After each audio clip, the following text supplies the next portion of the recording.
Hello, everyone. Susan Gerbeck. I have a video that I've been meaning to do for a while, so let's get into it. It's Maureen Handcock being interviewed by Susanne Wilson. Both just, yeah, you got it. So this video has been not out. Let's see if I can take a look at how long this thing has been out there. Not very long, I don't think, but yeah. So Maureen Hancock has a long history in my world because years ago, when I was involved in the Independent Investigation Group, IIG, one of the first people that we looked at, or Mark Edward and I decided we wanted to look at, was this Maureen Hancock person. Sorry, I'm trying to type as I'm trying to right. So Maureen, you'll see I have some videos of her. She's what Mark Edward used to call, oh, this video has been out 4 months. It has 580 views. Let's see if it has any comments. Oh, 13. Oh, I wish Maureen and John, I guess it's John Edward, would come to the Northeast. I also can't wait to read her books and such a great interview, Suzanne. I love the conversation. Okay. Oh, here's something that makes sense. Love it. As far as being an empath, according to A Course in Miracles, that's the name of the course, we can feel whatever we perceive to be the highest instead of feeling the other person's pain. Next, we can have the intent to share our experience of the highest with the other person to lift them up too. Yes, like the helicopter example, good one, thanks. The highest is capitalized, the and the highest. Okay, that's about it. Somebody said awesome, and then Suzanne wrote, so glad you enjoyed it. Okay, so it has 580 views. It's 4 months old. And okay, so Maureen Hancock is what Mark Edward called a fuzzy sweater psychic. And that was the he felt that we were going into a new world of people who were changing their mediumship to be like the person next door. And Maureen Hancock, I think that was her, the girl next door, kind of the medium next door was her moniker. And he felt that they had gotten rid of or shook off what people like Sylvia Brown, who was very abrasive, that type of mediumship. And it was supposed to be more sympathy and light and energy and dogs and puppies and white picket fences, which Maureen Hancock would use. She was also really notorious at always wearing blue. Same with James von Prague, the same kind of blue because their eyes. And so they knew that it looked really good on him. So they were very aware of that. And, hit or miss, whatever. Okay. We want to look good on camera, I guess. But it was just interesting. So what happened with Maureen Hancock is she tried to do this TV show. She had a pilot for it, and it was called, I think it was the psychic next door, the medium next door. What was it called? She'll say in this interview. And so when we were with the IIG, our idea is what we'll do is we'll spend a lot of time looking at Maureen Hancock and not really releasing anything, but we'll wait and see what happens with her TV show. And then if it gets picked up, right before it's picked up, we'll really saturate the internet with all the stuff we found on her. So, I mean, it was a good idea back then, 2012, 2010, 2011. The internet wasn't quite the same. We found a lot of things about her. One that she looked like she's hot reading. She had gone to a fire station to do her promo, and she's in a town in Massachusetts, and it looked like she knew the history because she knew the people. It's also cut just certain ways, just carefully cut to show her in the best ways possible. The other thing we noticed is she had done a show. I think I talk about it in one of my videos. Gosh, I get them all confused, all these mediums. And she was going to solve a cold case. She goes to the woman's home, interviews her, the cameras are there. This is like a pilot or something I think she's doing. And she interviews this woman who gives her all this information, and she's supposedly pulling information. It's a public missing case. The woman's sister was been missing for years. So it's like knowable facts, right? Because she's even in the same town. She knows the woman's name. It wasn't much to look her up. And then they get in the car and they're driving to go find the information about the sister who's been missing for years. You get it? This is what I say John Edward needs to do with Nancy Guthrie. So they drive out into this area where apparently I think she was abducted. And Maureen goes over and she finds like a coffee cup that's from one of those like coffee places that's really popular all over the place. Not like 7-Eleven, but I don't know, someplace like picks up the cup and says, see, this is a clue. It's probably like been there a week. The sister's been missing years. And so what happens is, of course, nothing ever comes of it. And there's nothing ever comes of it because she can't communicate with the dead, right? So what I think, and this is my opinion, but I'm basing this on lots of years of doing this and common sense, I think, is that these conglomerates, like E Network, who took on Tyler Henry, and he actually took on Tyler Henry right, a few years after Maureen, who I think was really aiming for this kind of thing, is they do not want anybody who's trying to solve cold cases. And so when a medium does that kind of thing, I think it really harms any chances of them ever having a career. They want somebody very innocent and very new. And the reason behind this is that I think Hollywood knows that these people are frauds, right? They know they're not really speaking to the dead. I'm sure they know that. They've been in Hollywood and they know what people are like. And so they know they're not doing that. But what happens is that years later, if the person is found, the cold case is solved, and it's nothing like whatever it is the psychic had predicted, then it's going to blow back in the psychic's face and it's going to ruin all the money they've spent on them. So when they came out with Tyler Henry, who was 19, I believe, 19 or 20, whenever he became the Hollywood medium, they were looking for somebody very innocent who had no track record. And then they trained him up. And they did. They trained him up. And so he didn't have a past. And he could pretend he didn't know anybody. He didn't know anything. I'm just an innocent guy. I don't know anything about celebrities. But with um, I know that Hollywood spent a ton of money on him, on the promotions, on getting him just looking just right, getting the show right, getting everything right. And if you have somebody, like I said, like a Sylvia Browne, who years later, when Robert Lancaster came around, the internet came around, and in its form and websites and stuff like that, years after Sylvia Browne was famous, he was able to go in and document everything and say, look, she didn't solve this crime. Look, here's what she said. Here's the footage. Here's the transcript of her saying this thing on Montel Williams or Larry King Live. And here's the actual results of the case. And it was very embarrassing. But, Sylvia Browne had been out of the news for a long time. So with somebody like Maureen Handcock going around, or whomever, saying they're solving cases, it's going to come back and bite you. I mean, that's exactly what happened with Sylvia Browne. It might take some time, but some of these cases are actually solved. The cold cases are solved, especially now with genetic genealogy. It's very expensive, but it does happen.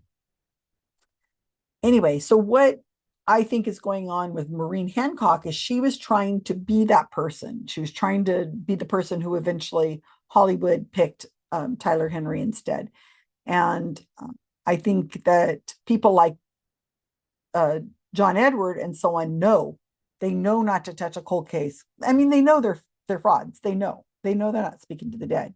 So they don't want to touch anything like Nancy Guthrie or anything like that, because when the answer is found, the internet doesn't forget.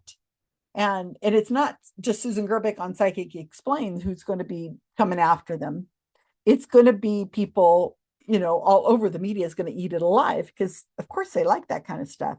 And it's a little bit like when Tyler Henry interviewed Matt Lauer. Remember Matt Lauer, the guy who was like at the top of his game for that news station? Was it NBC? I can't quite remember now. It's been since like 2000 and maybe like 2017, 2018, something like that. And he's interviewing him, and Matt Lauer's dad supposedly comes through and says, "I'm so proud of you, son. And there's some coins I want you to look for." It was just so ridiculous. But Tyler Henry's interviewing him, and Matt Lauer, not long after that interview aired, was eviscerated from his TV show, fired. Wife and children left him because he was preying on women in his workplace. I mean, it was egregious, the things he was doing to women, and it was known, but finally it just kind of came out. And if you look at the video of Matt Lauer and Tyler Henry, not the one I released, but the actual one on the internet, just look up Tyler Henry, Matt Lauer, Lauer is his last name. You'll see the comments are just, he should have seen that coming. And why did Tyler tell him all these things about his dad? His dad's proud of him, that he was exposed as a womanizer and a, evil human being, and just awful stuff like locking the doors behind the women. And then, anyway, you can look it up. It's everywhere. So, even that was dangerous, that Tyler Henry had interviewed this celebrity who ended up becoming just, well, he'd already was this awful person, but they brought it forward. And I think that's true again, with all the celebrities that Tyler Henry interviews. It's only a matter of time before something else comes out on these celebrities. And maybe that's why Hollywood seems to be kind of turning away from mediumship. There isn't any medium that is in Hollywood right now that is, or anything like that I know of. I mean, I think all the shows are pretty much canceled and the people are on the road doing their thing. So the other thing so that's what's going on with Maureen Handcock, and that ilk, the fuzzy sweater psychic. So also what's happening is with Maureen Handcock, she thinks she's a comedian. So when she communicates with the dead, which she isn't, she's like performing for like a Best Westerns conference room, a Super 8 conference room, those are hotels in America. And she has the same clique of people, like maybe there's 50, 60 people who show up, and a lot of them are just repeats, the people who've seen her many times. And they're sitting at tables, and she goes around and she tries to do it with humor. She thinks she's funny. And I think it's just disgusting. She's like, "Oh, your dad's telling me this thing." And it's just, read the room, right? These people are in grief, and yeah, they laugh, but it's kind of an awkward laugh. And it's very disrespectful. So I don't think she's going to go very far. She's very photogenic. And yeah, there's a few videos of Maureen Handcock here on my channel. So before I get over to this video that I'm going to analyze that I have not watched, it's an interview between Maureen Handcock and Susanne Wilson. I'm going to mention this again because we have to mention this constantly because it is absolutely not getting the press that it should. And this is the Missing Children's Foundation website. It's called the National Center for Missing and Exploited Children. And Nancy Guthrie's daughter, Savannah, has given, I think, a $500,000 to this organization, which is incredible. And lots more money should be coming to it. They're involved when there's an Amber Alert and other kinds of things. They have all kinds of different ways of people, when your child goes missing or a person goes missing, this is children. This website's children, but there's all kinds of websites out there for all kinds of different, different countries, different areas, and so on. They have like a way of pulling things together, like how to talk to the police, how to talk to the media. Here's, templates for making posters to put out missing posters. And, they give advice and things like that because these parents are absolutely over, come on, they need some support. So the National Center for Missing and Exploited Children is doing a good job trying to do these kinds of things. I also think they're starting to do some ground, like coming into the area where there's somebody missing and dealing with it, a little bit. So yeah, okay, so I'm looking at it. They have a manual here. Let me show you the website again, because seriously, I'm getting their social media updates, give them some support. If you have some money and you want to give something to help out, this is a great way of helping out. And just all kinds of resources for people. There's a lot going on right now. A lot of things we haven't sorted out with AI, even though I just saw today an article about those kids in Minnesota, I believe, who were taking pictures of their classmates, teenage girls, and then they were taking and generating AI that made them nude, and but with their face on it. And what they would do is they would make it so that they were still wearing clothing supposedly, but the way the AI was arranged, you could change it so that the clothing was the size of dental floss. So basically they're naked, right? Anyway, so they got a slap on the hand, these two kids, but because they're juveniles, I think they were 15, 16 now, they didn't get much of a slap on the hand. I think it got 6 months probation.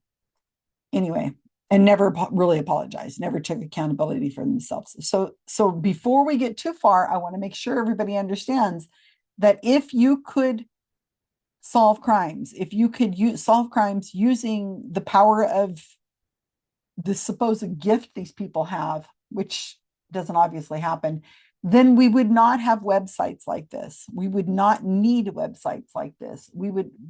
I mean, why would we need them if we could just zoom in with whoever the psychic is on call that day and say, child's missing, where are they? Here's what they look like. And they go, oh, okay, they're over at their friend's house. They're actually okay, but they're hiding because you got mad at them. Or, no, they were abducted and here's where they are. Or whatever. We wouldn't need this. We wouldn't need we wouldn't need websites like this because the psychic on call would just take care of it. They would know what was going on. But these websites just keep growing and they're all over. Like I say, they're all over the place. And then the psychics are absolutely running from this. And the woman who I keep forgetting to mention because her last name is so unusual to me, her name is Suzanne. She's very famous, Suzanne. And let me tell you, I have nothing to do with this. All these psychics seem to be named Suzanne, or some kind of like that. Her name is Suzanne. Her last name is Geisman, Giesemann. She's a long time psychic. I mean, she's been around for years. She's got 1 million or so followers on her YouTube channel. By the way, could you please like and share and subscribe to my channel? I would really appreciate it. I'm trying to grow this group so that we have more power in that when we call out a psychic, it has more oomph and it gets out into the algorithms and we have a little more power calling these people out. But it is hard out there getting the likes and stuff whenever there's so many cat videos to watch, right?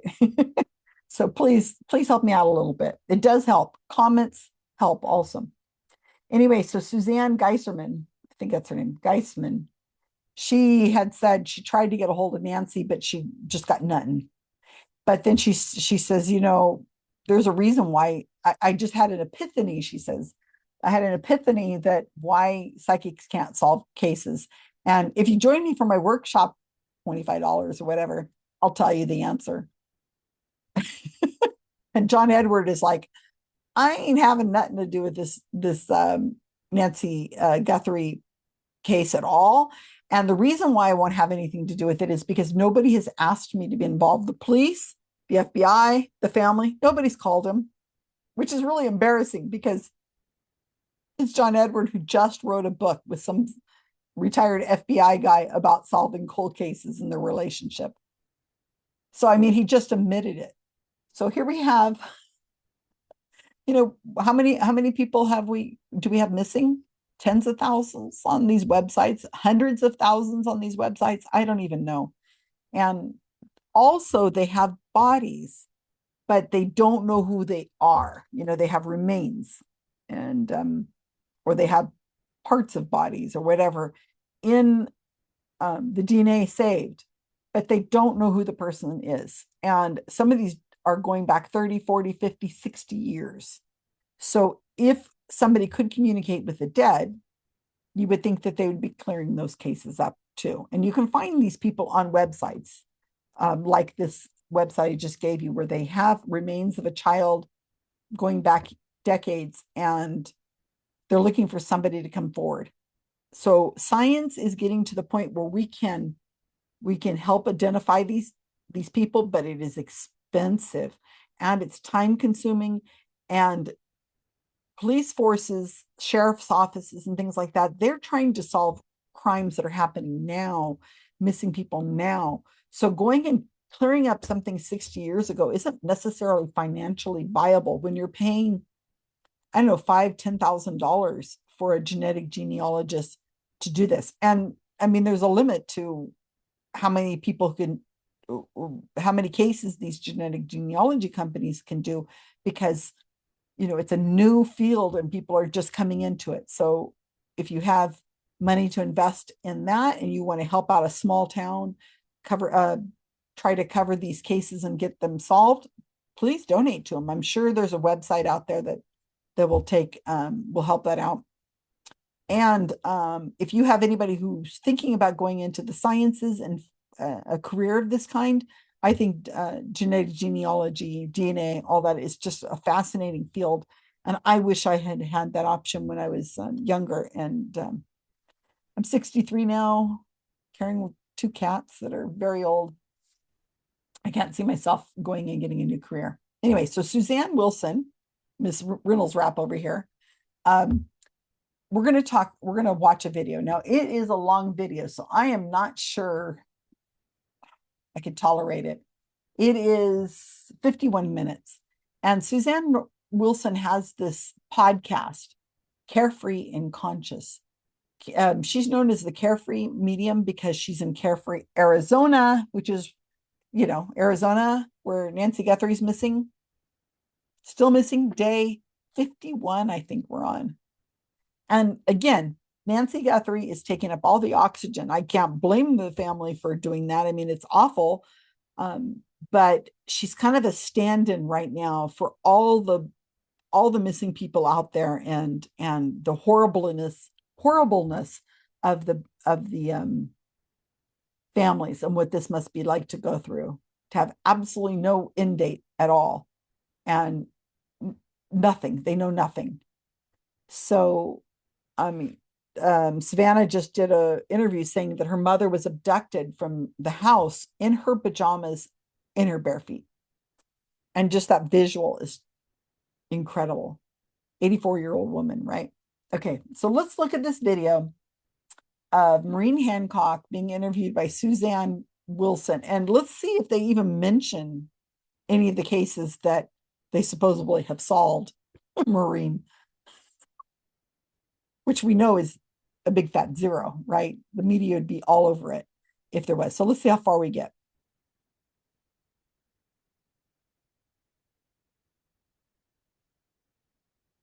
Oops, I forgot to share. It bugs me. It should just be the default. The audio should always be just on, right? But no. Here we go. Never seen Maureen Handcock quite like this. A totally touching and entertaining look behind the scenes with a world-class medium and humanitarian. Today, you'll find out what it's really like for a medium to work with law enforcement, the FBI, police, and others, finding missing persons and solving murder cases. You'll also hear about how Maureen works with children who are getting ready to transition to the spirit world. Maureen Handcock is world-renowned as a spiritual medium, a teacher, a healer, and author of the bestseller, The Medium Next Door, Adventures of a Real-Life Ghost Whisperer. You've seen her perhaps on Fox, The Ricky Lake Show, ABC, Ghost Whisperer, CNN, and the Associated Press, to name a few places. Maureen's demonstrations of mediumship always include a lot of humor. And don't we need to lighten up about death? I mean, we're all going to die, and we're all going to live forever in this. Oh, okay. Okay, no. Don't we need to lighten up a little bit about death? Hey, let's tell Savannah Guthrie that. That's a good one. Good one. Suzanne, read the room, okay? Seriously. I've used that phrase twice, but come on now.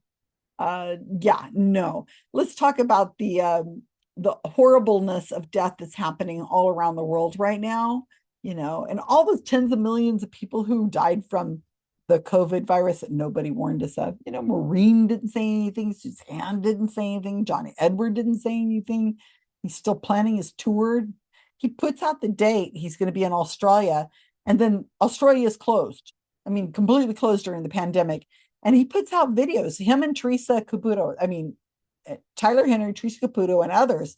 They put out like, oh, we're canceling our June date, but we're going to do it in October 2020. And that's canceled also. And they put out another thing saying, we'll let you know when it's safe to get back into being meeting in public. Yeah, that's going to happen.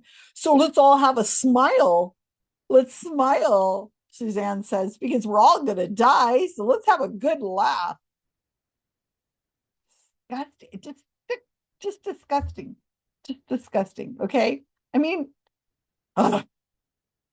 seriously. Spirit world as well. And now, Carefree and Conscious, mediumship for justice. Maureen Handcock, welcome to Carefree and Conscious. So excited to be here. Oh, we're going to have fun. We have so many things to talk about, and our listeners just heard some things about you in the introduction.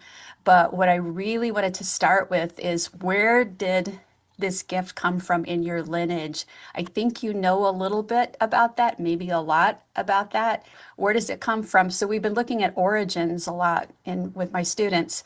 Definitely in my lineage, and my mother's mother, my grandmother from Ireland, Donegal, she had intense abilities, and she's one of 13, or was, but still here. And one of her sisters was a well-known Irish mystic who, Aunt Annie, we called her, and she used to have people lined up outside of her thatched cottage in Ireland for healings and readings. And the local priest told her to move to Scotland, not because of what she was doing and all of that thing, but it was because it was draining her. And she passed rather young because I think she gave so much of herself. And for my mom, definitely had it. They would read the tarot cards, but very Catholic, very Irish Catholic. And then for me, what kind of awoke in this is I had lead paint poisoning as a toddler. I ate enough lead to kill 5 male adults, was in children's hospital for 3 years. When I came home, I saw spirits walking around. Cut to 1992. So I'm 24 years old, and I was in a terrible car accident, broke every bone in my face. And it just kind of brought something to the forefront. Of course, you don't have to hit a tree for you to get in touch with your abilities, but that's what happened for me. But big time in my family. I'm one of 9, and several of my siblings have this as well. And you talk about that in the medium next door. So people, eat lead paint and you will have psychic abilities, is what I'm getting out of this interview so far. And crash a car. That'll do it. So we have no evidence of any of this. If Maureen Handcock and her mom and her grandmother, and we know that women are of a certain generation far back, this was one of their, to be a midwife, to be a healer, or somebody who's reading tarot cards or whatever, that kind of stuff. This was kind of the occupations, or, prostitute or something. There wasn't a lot of occupations out there or a way for people to make extra money. I guess they could do laundry or bake bread or something of the sort, but without getting your hands really, really dirty, lots of women, they would go into this trade. And we know this. I have finally started that book that I was telling you about when that women who used to just be able to speak to the dead, the history of spiritualism in the United States from the beginnings, just around before the beginning of the American Civil War, and the Fox sisters and so on. Really interesting book. And this is where women found power in the world of spiritualism. They were able to use their ability to gab and chit chat and stuff like that, and women bonding kind of stuff. Plus, they also knew the gossip of everybody in the town, and they picked up on it pretty easily. And people were able to help them out with some, oh yeah, well, who's cheating on who, and whose daughter is probably pregnant, and all that kind of stuff. It comes out in these tarot readings where they can guide it. So it doesn't surprise me at all that women in Maureen's family would have gone to doing spiritual work as a way of, making ends meet. That doesn't surprise me at all. But if Maureen Handcock and her siblings are like this elite psychic group, right, of people able to contact spirits and stuff, I don't understand. Did her siblings get in a car accident and also eat lead paint? I don't know. Um, the point is that if they could do that, then they should be like a super team, like the Incredibles, right?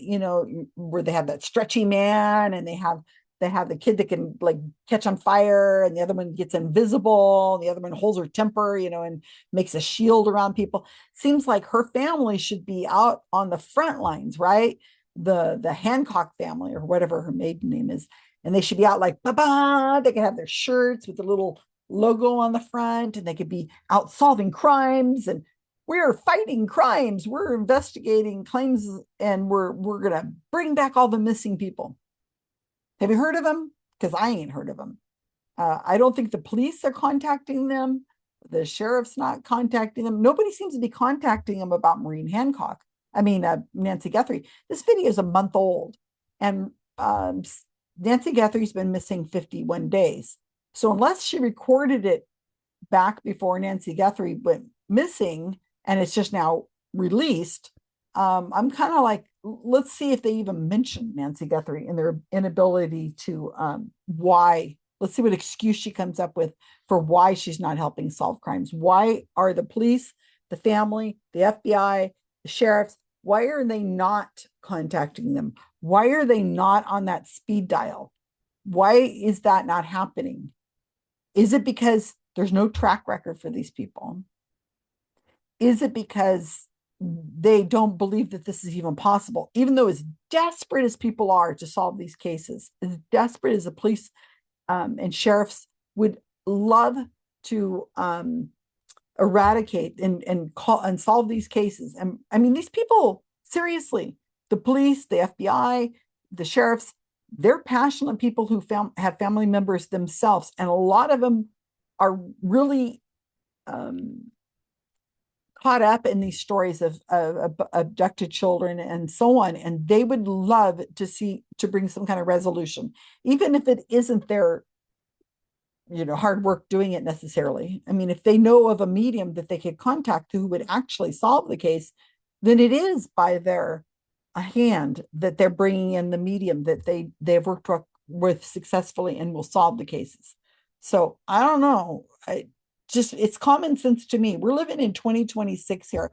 This isn't like 1026 anymore. It's odd and disconcerting that we're still having this kind of nonsense. I shouldn't even have a channel called Psychic Explain unless I'm looking at psychics of the past. This is just beyond silly that this would exist, and that I have so many videos that I could do. I could probably do 24/7. I could do a video constantly. But anyway, let's go back.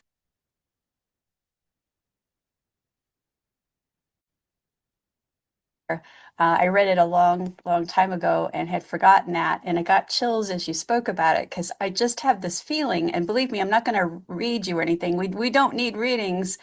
But I have this feeling that when you talk about her, doesn't she just kind of show up with you? Yeah, when I just said that, they all kind of showed up and Ah, I could see her, and everybody says I look just like her. interesting. And a while ago, when you were signing on to Zoom, I saw something that it just was odd the way the lighting looked, and then you couldn't quite connect, and it's your normal, internet and where you are. And this does happen a lot when people who have really honed their gifts try to get together, electronics do really weird things. Do you have that kind of phenomenon a lot?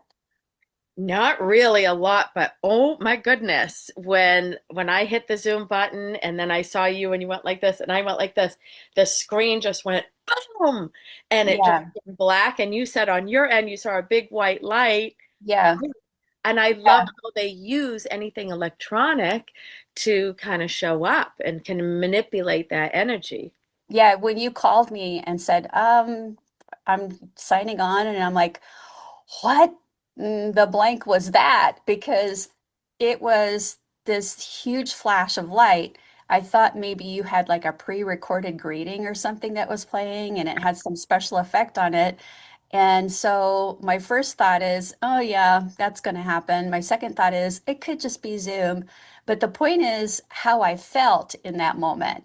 And so when people are wondering, is this like a spirit energy type of thing? Look at how you felt. Did you get the goosies in that moment? Was there like a surge of energy? And I think we were just so happy to be two like-minded people connecting. And with our frequencies, we made some kind of pyrotechnic on the screen.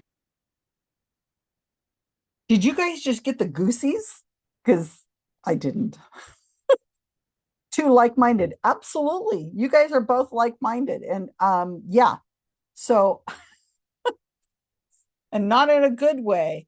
And that's interesting. So if you expose one, like we have with Susanne Wilson in Operation Banana Cream Pie, where we showed that she's hot reading her clients, that she can see their Zoom name on screen and she goes and repeats back what it is that she sees on their Zoom screen. Aluminum foil, Reynolds wrap there.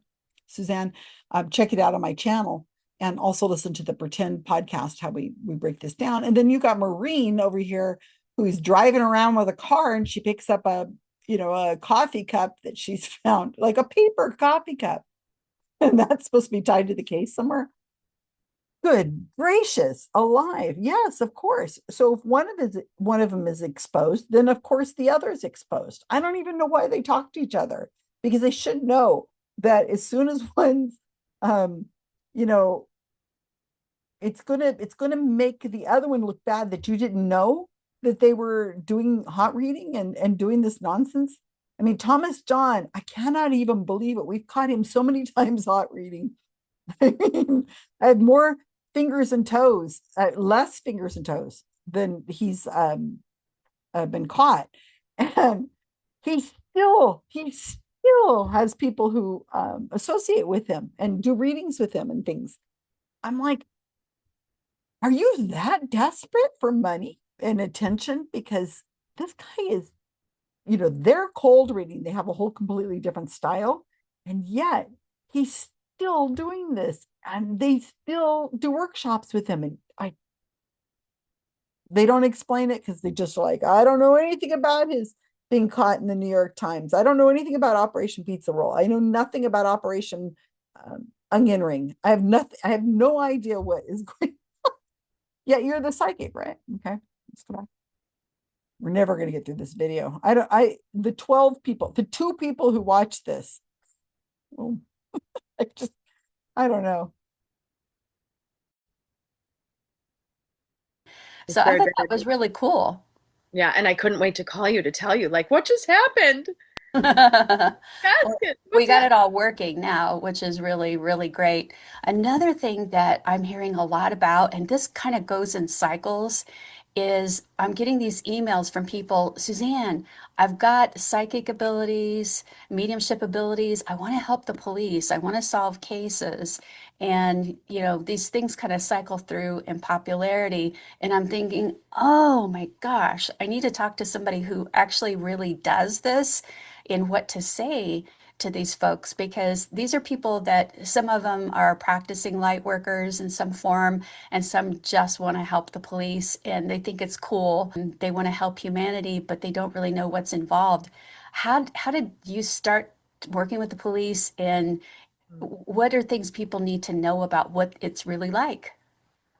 So I started, oh, many years ago, maybe like 22 years ago or so, um, because I was doing just the regular mediumship stuff, and then people said, "Can you take a look at this case?" And it was a local missing young teenager woman, young girl, and so I started working with a local organization, the Massachusetts Private Detectives Association, and once I started with that, because it can be addicting, like I wanted to help, I want every case, and it is extremely draining. And this is how I work. So, first, the old fashioned way years ago, they used to send me maps. So, do you remember the cylinders like from the Brady Bunch when Peter had to find his dad in the, amusement park? And like, but they'd send me Oh my gosh, they yes. would send me the maps and then pictures, and they would try to trick me too, because a lot of these guys, and there were some women there too, but they just didn't believe. And then I started to work on bigger cases like the Maura Murray case, which is a well-known case in my area. It's been featured on 2020 a couple of times and other Dateline, and young college student who disappeared. And so I ended up driving up to the area, and that's when I started to realize that I could use my energy and just do remote viewing, coming up and out and seeing the scene, but also becoming the victim. So I would become her, and it was almost like I was a cadaver dog where I could trace the scent. It was an energetic imprint that I could trace to where she stopped and where she went in this house, things like that. But the folks reaching out to you and to me, like, I want to help the police, like, they really have to be ready because it is a commitment and it takes a lot of energy. I would be in bed for 3 days after working a case, especially if I went to the area and did the whole tracing. I still do a lot of cases. There are new missing person cases, and I have a lot more success when the person is missing but still alive. So the energy is strong. It's almost like the show, The First 48 Hours, right? So I get in and I know how to direct them, how to set up social media, how to get the word out, how to get on the news. And I used to have a nonprofit with another detective called Mission for the Missing. But then we were just getting, calls and reaching out from all over the world. So they have to be ready, they have to be prepared, and they have to know that they're not always right. It's so hard. Like if you tell somebody, oh, this person is deceased, like how Sylvia Brown did that, and they were still alive, those three girls. So it's a lot. It's a lot. And I've had, but a lot of networks reached out. They wanted me to do crime shows over and over and over. And I said no every time. I don't want to be out there, out there. I do it, but that was just too much. You know what? So let's talk about this. And on one of my videos, like I said, I get these psychics all mixed up together, but I believe that her organization didn't really do anything. It was like around for 6 months, almost nothing was on the website. We followed it for a long time and kept watching for updates. Nothing really happened. I think they did one case. I believe in the video that I have on my channel right now, she mentioned Mari or whatever her name is. That's not solved.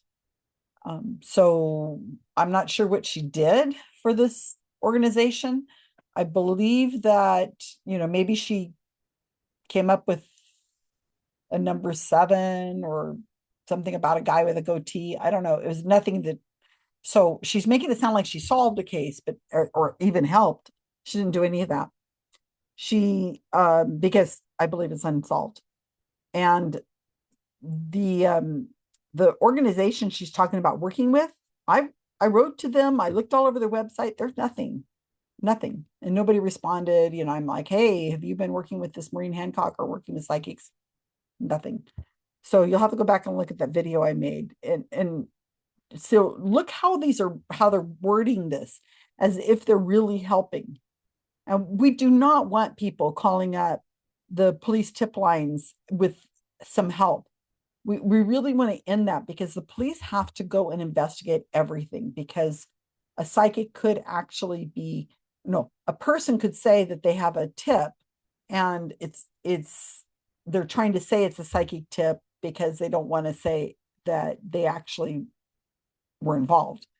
So the police have to follow up on all this stuff, and they can't always tell what's a crank call or a crank thing from somebody who legitimately has information. And it's unconscionable to for these people to be wasting police time, resources, and the family. And it's interesting she mentioned Sylvia Brown and how she failed with the Amanda Berry case, and that was back in 2010, 2012. I can't quite remember. Three young girls are abducted over time, and they're held imprisoned in a home in Cleveland where they're repeatedly, you know, chained up and things. One of them has an infant, gets pregnant from the man who abducted them. And Sylvia Brown went on TV with the mother. And so these abducted people could watch TV. They're chained, but they could watch TV during the day. And she knew that Sylvia Brown was going to be on talking to her mother. And so it was live. And Amanda Berry's like, oh my gosh, my Sylvia's going to tell my mom right now that I'm where I'm at. They're going to come get me right now. And Sylvia says, your daughter's dead. And it took, I think, another 10 years. It took a while. But finally, Amanda Berry and the other two women who were held hostage and her infant child, or I think her infant child was a little few years old now, like 8 or something. I think the guy who was holding them didn't lock one of the doors, outer doors. So normally there was double locks, and I think he missed one of the locks. So she pounded through it and got through and escaped to a neighbor and said, my name is Amanda Berry, and I've been missing since like 2006 or something like that. And the police came. Just awful. But anyway, Sylvia Brown really blew it. And that's what she's referring to here, is that, you don't want to make a mistake. If you lead if the psychic leads to the body, that's not a mistake. You say, let's get in the car. I know where she is because she's told me where she is. Get the film crew, get the police, let's go. Or even if the police don't want to go, you just get a film crew and you just film going there and following the directions that the medium's hearing from the dead person, and go, and there they are, and they find them. And then you just go, there's the body right there, call the police comes in, and they're like, well, how did you know? And you're like, well, because I'm psychic, and the psychic, here's the footage of us following there. Yeah, they'll probably say, you're probably behind this some way, because of course that never happens. But after you've done it one or two times, I mean, I would think you'd be on speed dial, just like John Edward isn't. Anyway, I think Suzanne's going to talk about it now. Maybe she's got something she can tell us. This is going to be so good. I can't wait. Oh my gosh. She says she doesn't do this light work or whatever she says, but let's see. Maybe she's got a story to tell us. Come on, Suzanne. What have you been doing? Already respected you and already loved watching you do platform. Now I just want to hug you even more because you're not fame seeking through people's worst nightmares of their loved ones being missing and murdered. And I'm not saying that those shows do that. I'm just saying that you wanted to avoid even the appearance of doing that. I think puts you on a whole other level in my heart. Everybody has their own opinion. Do you think that if you do something in a case wrong, like you say, oh, they're dead, we're looking for a body and they're still alive, do you think you take on karma for that? I mean, how do you manage your own karma, your own responsibility and accountability? I'm not sure how, I am absolutely not sure how Suzanne is doing this with a straight face. She can't actually believe this karma nonsense, and that you take on it. This is just silly. This is 2026, as I said. Come on now. This is just silliness. So I'm laughing because it's so absurd what we're listening to, right?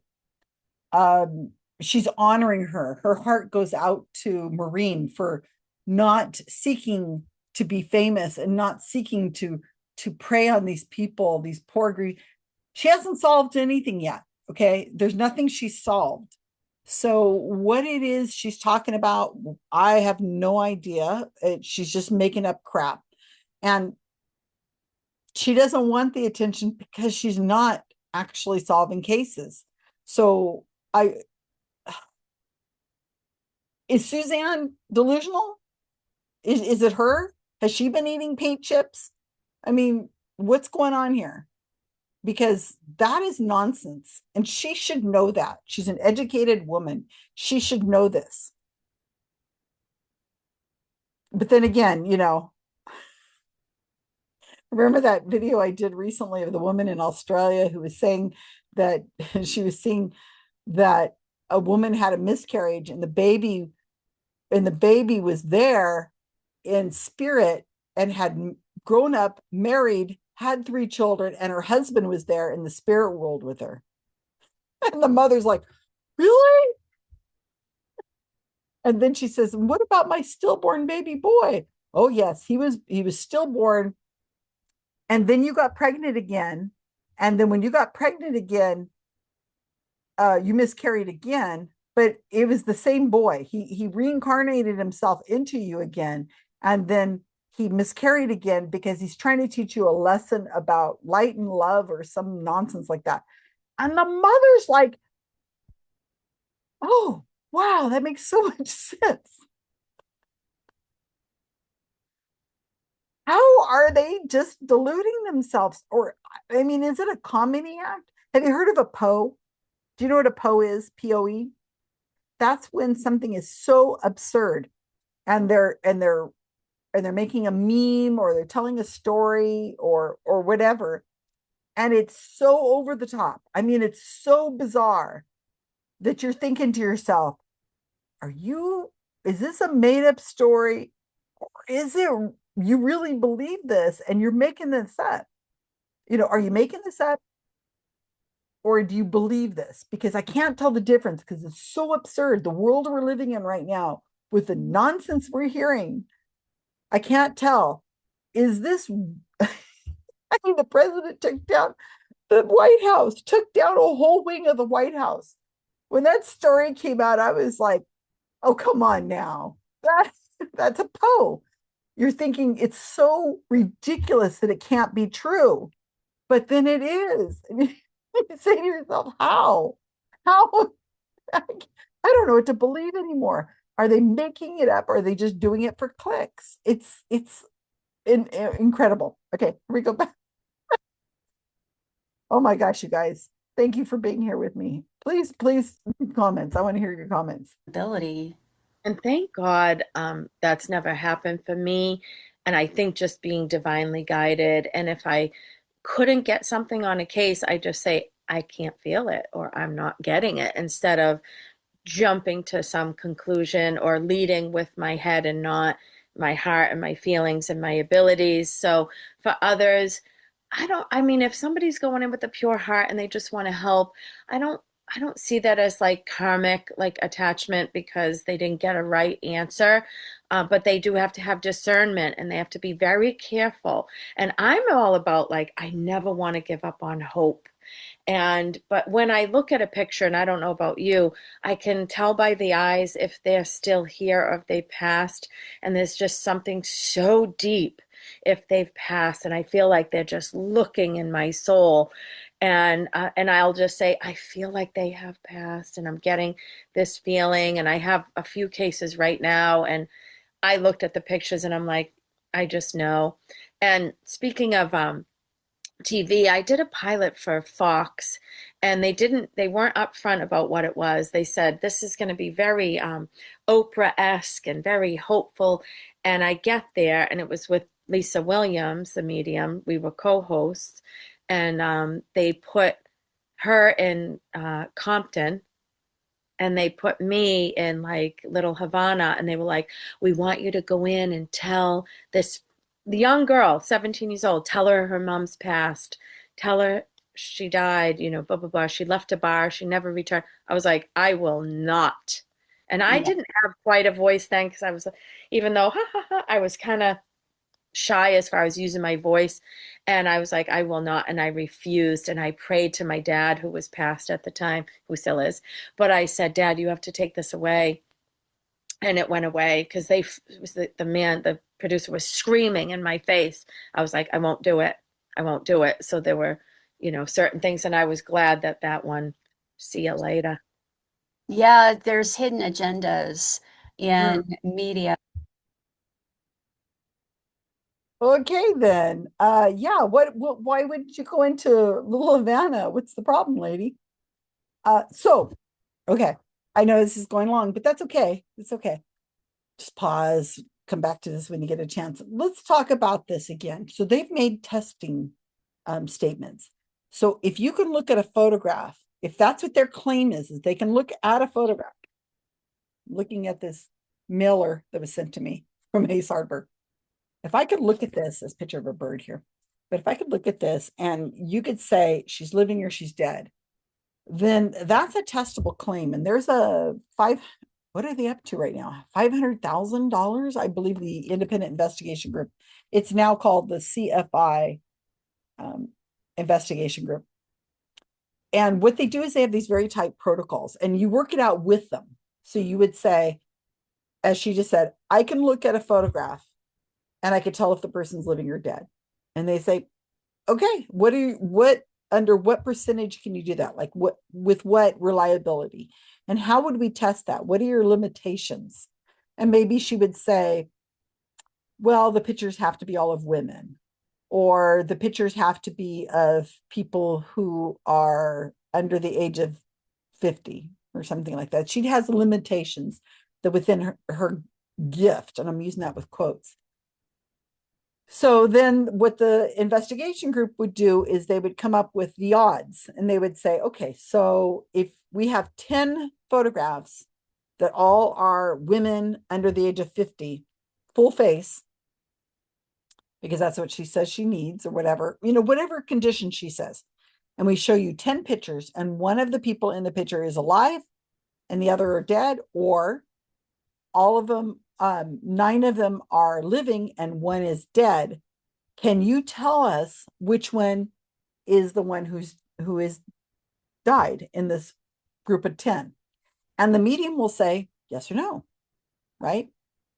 And so what they do is they put this testing protocol together and they'll figure out what it would be for chance. Because if you have 10 photographs there, all in the conditions of whatever the psychic wants, and one of them is a dead person, and the goal is to figure out which one is dead, then your odds are 1 in 10. Okay, so that's not really great odds. They're not going to give you $500,000 for 1 in 10 guess. So there has to be some way of figuring it out so the odds are high enough that it is not chance. So maybe what they would do is they would say, okay, we're going to do 10 rounds. And so it's 100 photos, and we're going to do 9 are living, 1 is dead. And then you figure out which one it is. It's all videotaped, everything's videoed. And the person who actually knows the answer is never in the room. They're off camera. They're completely out of the room. They're the ones who know which ones are living and dead. And of course, it'd be documented which ones are living and dead. But we don't want the person in the room when the test is going on, because they may give subtle movements like, oh, she's getting close to it, or she got one right, or whatever, so they can't know. So the people who are doing the test, everybody's blind at the time. Not blind, but I mean, they don't know. And so here's the medium, and they do the test. It's all filmed, set to the side. I mean, I've seen this done, this kind of test at the CFI IG. There's ways of testing this. I've helped. I've been a photographer on several of these. And then here comes the next set of 10. You take them out of the envelope, you lay them out on the table. There's nothing written on the back. And she says, okay, all right, which one is it that is the dead person out of this group of 10? And the medium says that one. And they say, okay, everybody agreed, initial it or whatever they want her to do. It's all filmed, put it in the envelope, put it to the side, bring in the next group of 10, and so on. And they have a way of doing that so that we can statistically see if the psychic is actually psychic or if there's anything to this. And that's the preliminary challenge. Now, if they pass that, then they get to go to the final round, which is where they have the money. They'll get the $500,000 and they'll become like the most famous person in the world, because they'll change science as we know it if they can do this. And I mean, they'll certainly have the police calling them on speed dial whenever somebody's abducted or whatever. But nobody's ever gotten through that first stage. And if you want to go to the website CFIIG, you can go. It's Center for Inquiry, and it's there. You can see the test. You can see how it's done. You can see how they go above and beyond. And the people are very nice. They're very um, uh, calm about it. They're not accusing anybody of it, anything weird or, calling people out. They're very kind. And they can go all over. I mean, there's places all over the place will do the testing if you're not close. So anyway, so they've just made a testable claim. I can look at a photo and I can tell if the person's living or dead. All right, let's test that. But oddly, she's not going to do it.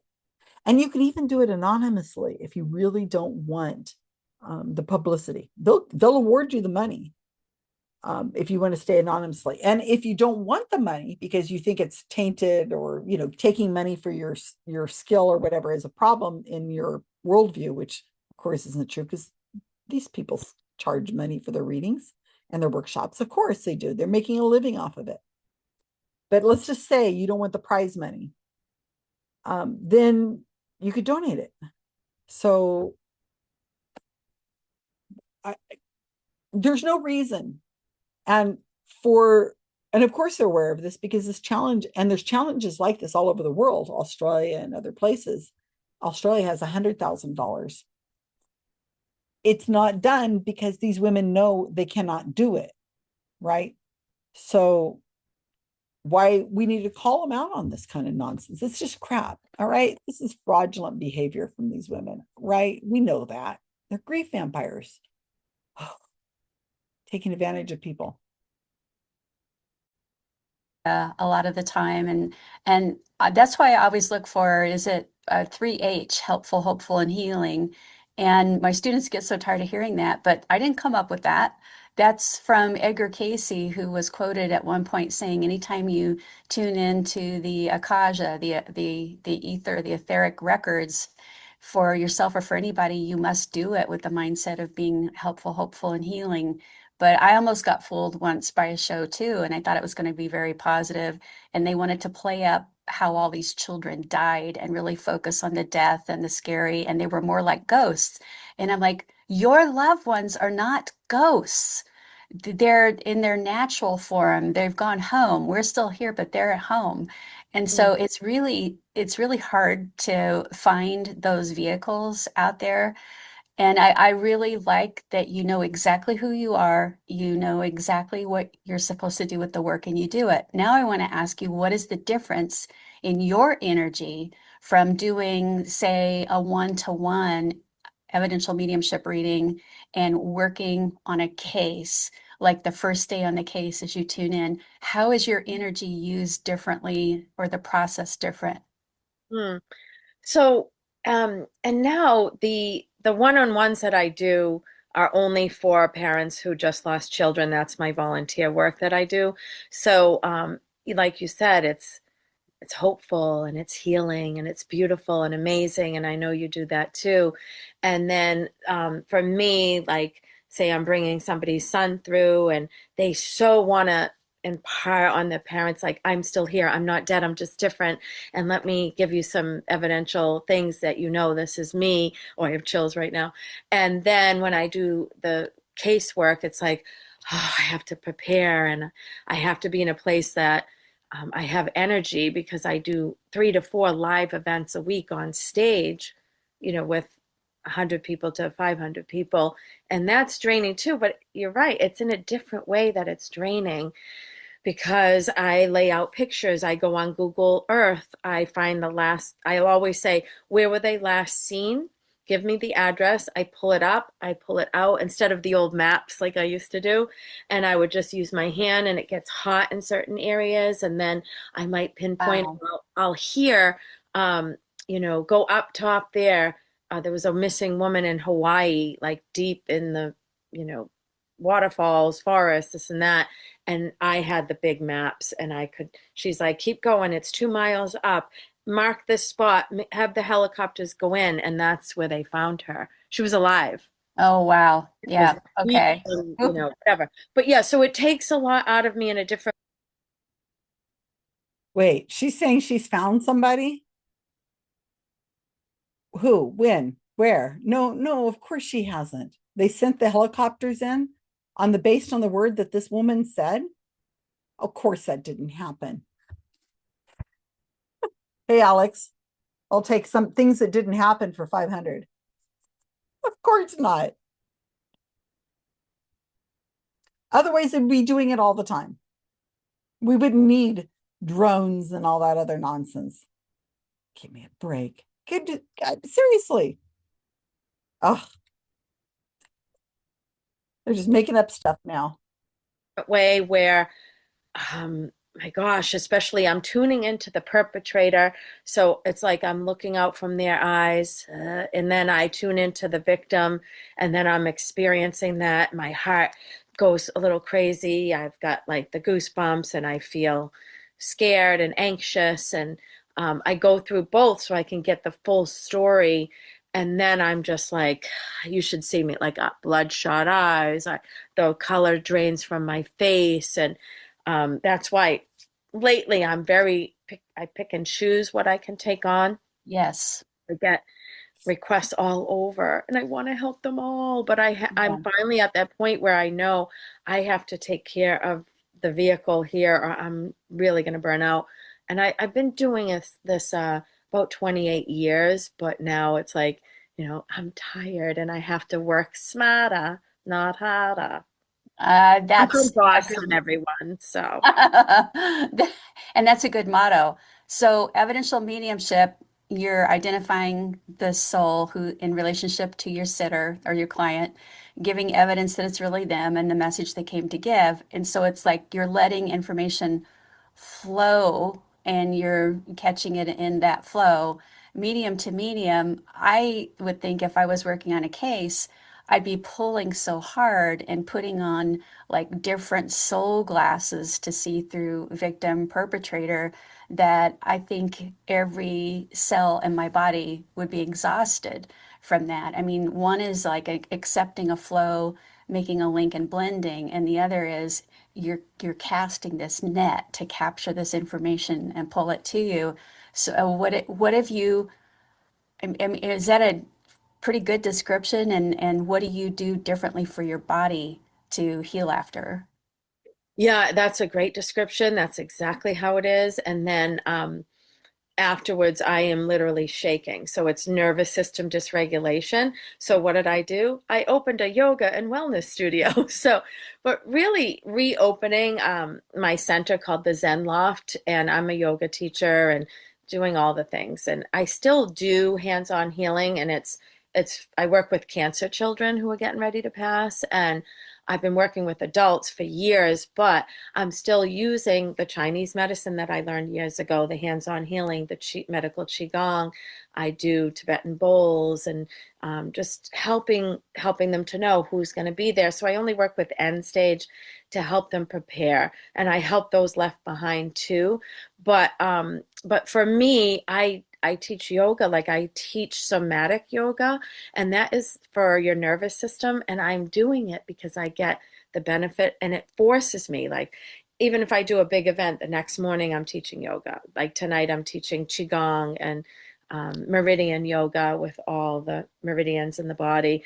But I'm getting the same benefit out of it, where before I didn't take good care of myself. And I definitely started to break down. I would have panic attacks. I would be depressed in bed. I would take on some of that energy, and I didn't know how to fully protect myself. Circling back to people saying to you, I want to work with the police. It's not that easy. I spoke with woman in LA. She had a show on psychic detectives. Her name escapes me right now, but I spoke with her before I was going to have a show, and she's like, don't do it. Don't do it. She's like, it was really, really hard, and it's going to take so much out of you. And it's very dark, and you're in a dark place for a long time. And the yoga brings light to that lack of light for you. And it replenishes me too.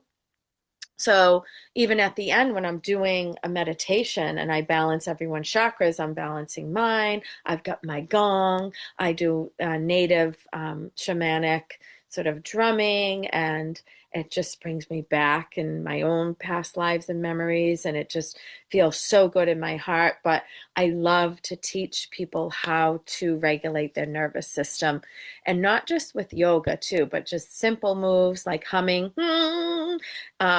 With, grabbing your neck like this, and that's a immediate vagus reset.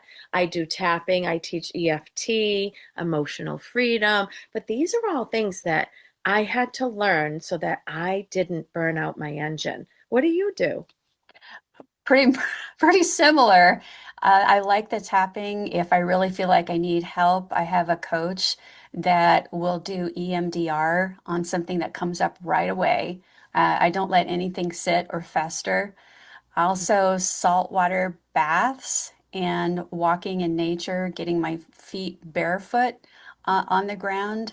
The tapping is really important, and I have vagus nerve exercises.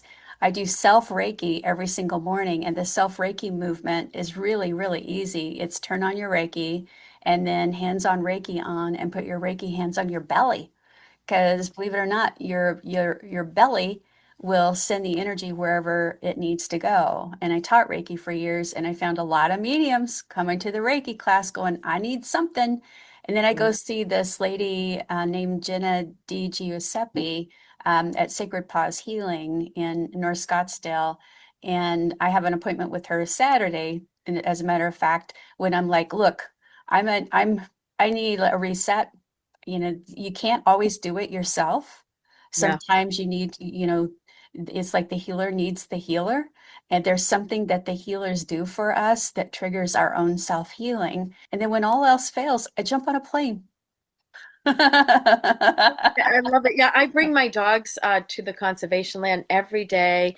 I'm the one that's saying hello to all the trees, and I can see the Oh, leaves. And I'm, God. oh, it's her, just with the energy. And absolutely, I have to, like, I tell everybody, put your feet in the earth. And I have a little grounding tool you can get at your local. I don't know if you have a Lowe's or Home Depot, but it's really cool to see, like, with rubber soles, you're not grounded. You take them off and you have the tool immediate grounding. But also with rubber soles, if you just touch a tree, Yeah. all of a sudden it goes beep, beep, beep, beep, beep, and you're grounded, even with the rubber soles on. So I love it. And I have an infrared sauna, which I have to use. And guess what I just got? I got a amethyst infrared with tourmaline biomat.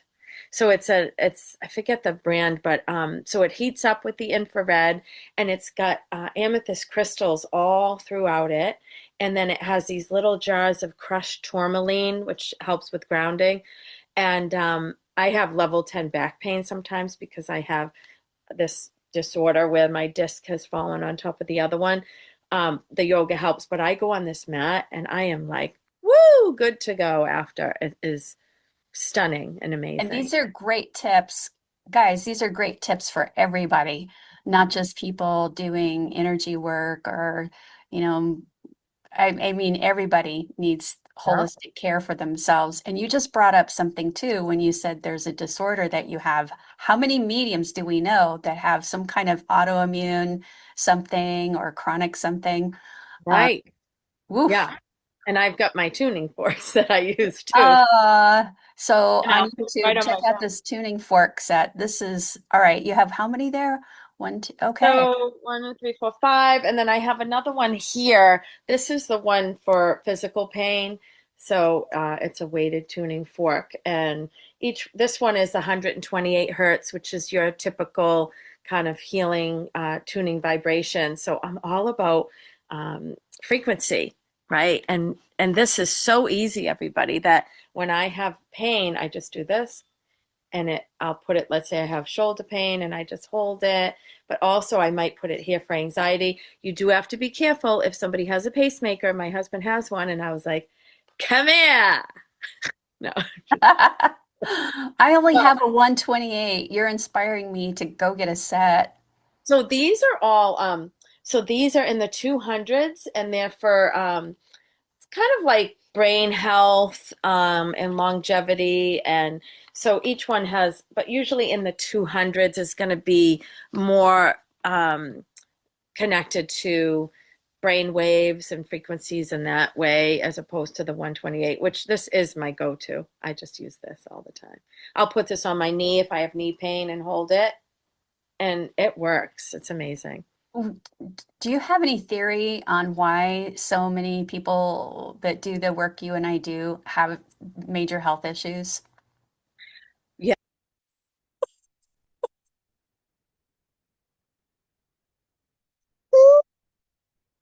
It's like being in a ghost, watching a ghost hunting videos where they nonsense things that like are made for finding a stud in the wall. Oh, this is for finding a ghost. I mean, that was just ridiculous. You know, there's a there's a reason why hospitals are not doing this because it doesn't work. There's a reason why they have medications for pain and therapies, like people who have licenses that learn how to do therapy. There's a reason for that, and not this, because this doesn't work. This is just bullshit. Come on now. And they're working, she's just now spending her time working with children who have cancer to help them transition. Hospice work. Hospice work is a major um, ability to be able to do that for people. And I don't think they should have these unlicensed, untrained, gobbledygook grief vampires out there helping them out, saying, oh yeah, your mom's over, your grandma, they're going to be right there waiting for you. So lying to somebody as they die is not a good way of having a life. I think that's pretty bad to me. I got the chills. Yeah, I got the chills on that one. I don't know about you guys, but that was pretty gross.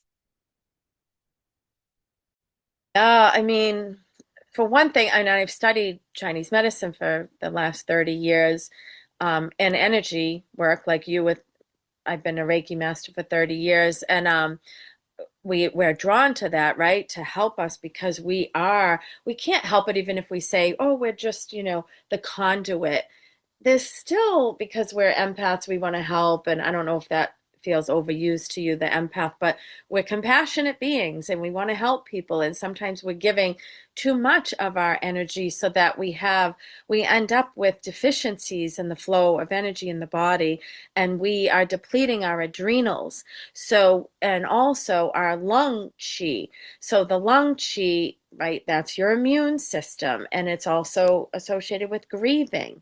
So, mediums, I think, are more susceptible to a lung thing, huge for grieving, and it's connected. The two meridians that are mother-daughter are lung and large intestine. So a lot of mediums have gut issues, myself included.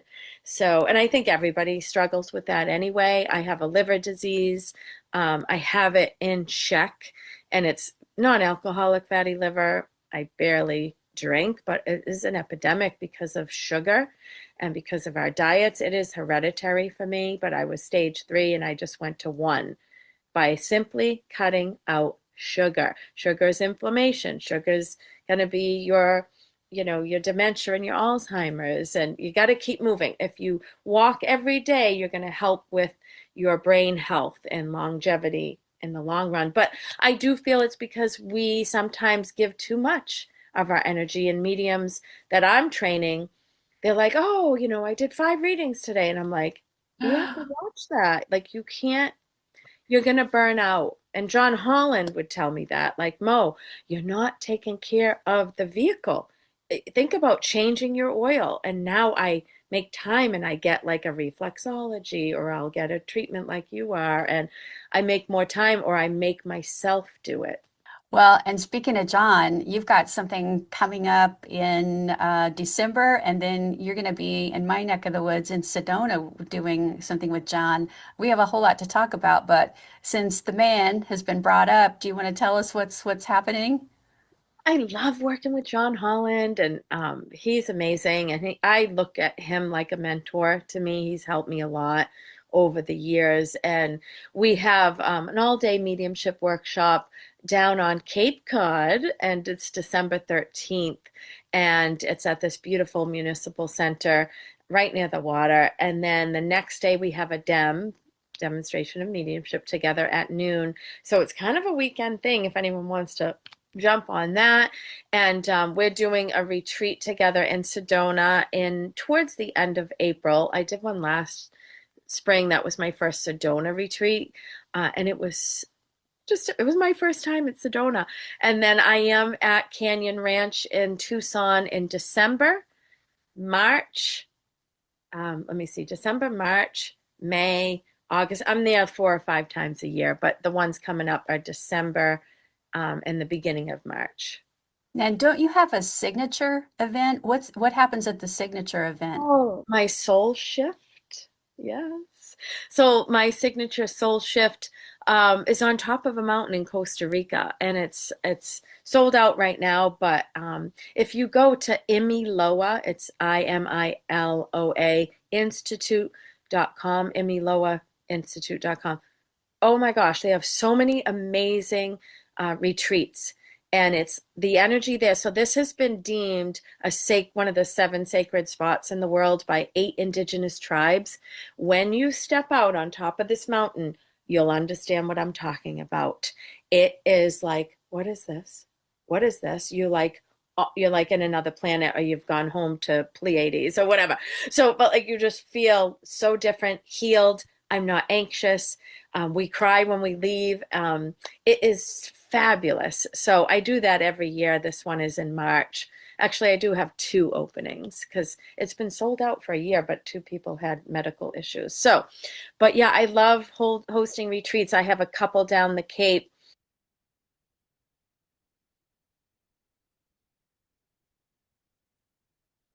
Did she just say 2 of the people had medical issues and couldn't go? Seems like if she's a healer, they should be going. Why does her husband have a pacemaker too? That's interesting. If she's a healer. This is so much bullshit, you guys. Seriously. I noticed we haven't gotten to the detective stuff. I mean, are we past that and we're doing the infomercials now? Because and how they're caring for themselves. I get it. Self-care is a good idea, but they haven't done anything yet. They haven't done anything. So they're giving out so much and Reiki. Oh, gee. It's 20 minutes more of this. If I can do it, you could do it. The end of January and the end of February. Even though it's cold on the Cape, I do them right on the water, and we still do meditation on the beach, and then we jump into our infrared sauna yoga studio. A lot of mediumship stuff, but a lot about mind, body, soul.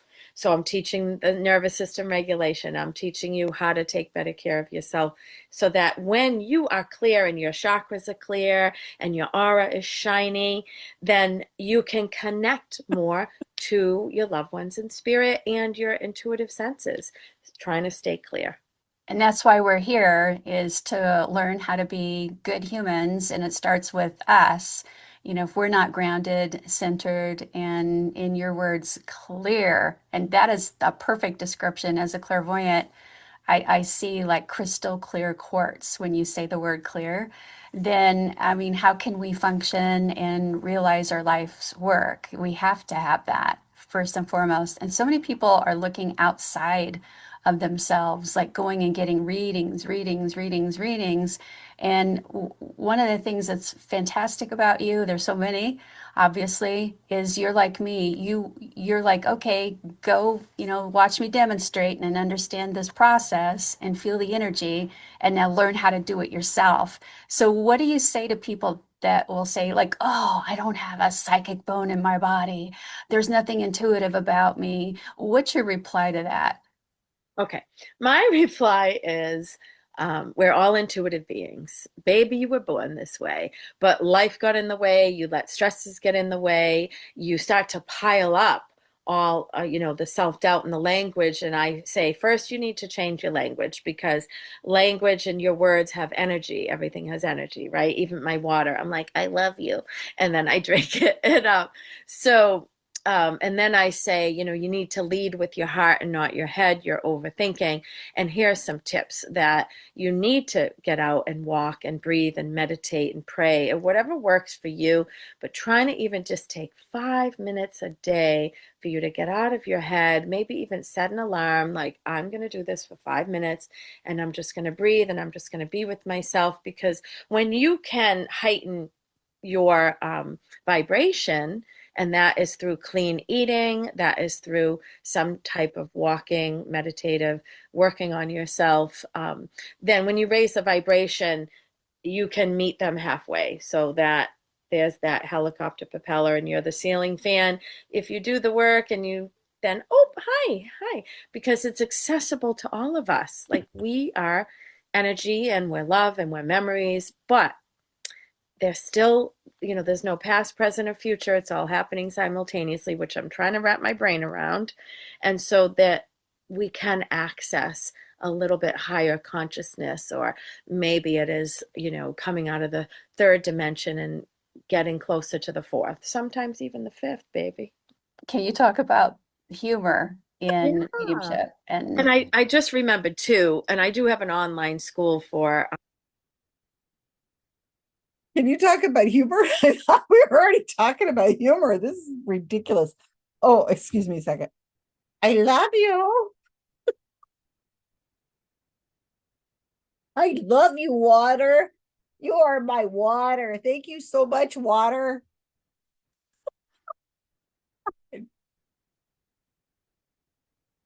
This is getting more ridiculous. I think we're getting at the point where we're going to be starting to have babies that are that were miscarried are getting married on the other side, having a husband and children. And then other babies that are miscarried are reinserting themselves back into their mommy and then miscarrying again so they can teach her a lesson. We're getting up there, you guys. We're getting close to that level. It's this is getting scary over here. I'm glad I got my love and water with me. Oh, I love water so much. Everybody hold your water close, thank it. Spirit communication, but it teaches everything because you need to learn the energetic aspects first. But I was a former stand-up comedian in Boston when I had my car accident and everything kind of came to the forefront. So I always knew as a child I had this with the lead paint poisoning, being in children's in a coma and whatnot. But then in my 20s, like it really came out. And I was doing stand-up comedy in Boston. I worked at Logan Airport, I worked at law firms, and then I would leave work and go do sets at the Comedy Connection, Nick's Comedy Stop. And then when I started to connect with spirit, I was a panic attack girly. Like I was a very anxious person and I use humor to cover it up, like a lot of people. And I noticed that when I was connecting with spirit, I could feel their personality, and the real like active funny ones would come in like a Whoopi Goldberg, Morticia Orlando, is that you? And I just found that it was easier for folks to wrap their brain around or their heart around if it was not heavy. And also when you're doing this work, as we're not psychologists, or at least I'm not trained in psychology. I recommend grief counselors, and I say, this is just an adjunct. This is something that might help you in the process. So I use humor, and when I'm on stage, I'm really funny, but it raises the energy. So I always say, I have an ulterior motive. If I can make them all laugh and come out of their grief and their heaviness for a moment, if you could see the room, it's like when we first came on and that explosion of light happens in a room. So then I can get in because you've probably yeah, seen people that are very heavy in their grief and you can't break through it. But if you say something light or you do a meditation first, then it's like, oh, I can see clearly now. And it's just a little bit lighter. So that's why I use the lighthearted humor. Yeah, it makes a huge difference, and people walk away smiling. And even if the messages they heard weren't for them, and in a huge group like that, chances are they won't be. There's something resonant, and I call it like a golden gem that they can take away in a message from somebody else that either helps them in that moment or helps them to help somebody else later. Now we got to get into the heavy stuff, the stuff that man, it's sad. But then the flip side is it's joyful, and that's children that are getting ready to make their transition. You work with them, you work with the family. Can you tell us what exactly you do to help? Many, many years ago, when my mom was on, Before we get over to the bleeding, grieving people who are ready to die, let's talk a little bit about this humor. I no, no, it's an act. As she said, she was a comedian, so it's an act, and she's found a way of making money off of it. It's pretty disgusting. Again, the burden is not on me to prove this nonsense or disprove this nonsense. It's the burden of proof is on these people to prove it. And this gobbledygook Deepak Chopra crap that they're going on about meridians and what this is all debunked stuff. And it's just made up words in a lot of cases. And this is just nonsense. We know about Chinese medicine. That's nonsense. Chinese medicine is the same medicine where you go into the hospital in China and you get treatment like we do, making it sound like it's mystical. In the old days, they did not have ability to use ultrasounds and modern medicine, aspirin and all that other stuff. So they had to come up with something because they had this huge population. And so they taught them this, herbs and things like that, way of doing it. But that's not how you go into a hospital in China, and they have MRI machines and they have ultrasound machines and they have chemotherapy and they have the medicine that we have here because it works. It's testable, it's regulated. I noticed how she said she's not a therapist, and she recommends people to go to a therapist. A licensed therapist is a really good idea. And these people who are in deep grief, all they need is like humor.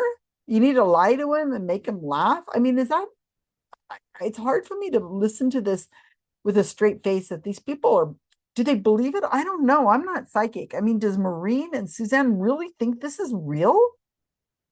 Because there's something delusional about this. I mean, do you believe in Santa Claus too? I mean, it's just, I don't get it. I don't get it at all.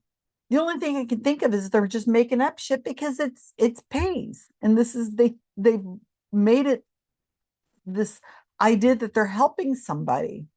It's not help to lie to people and to give them false hope and to tell them just, you need to get your tuning forks out and say, tell your water you love it. I mean, this is just juvenile nonsense. And human beings should be treated with some dignity, and they should be treated with respect. I don't respect these two women at all.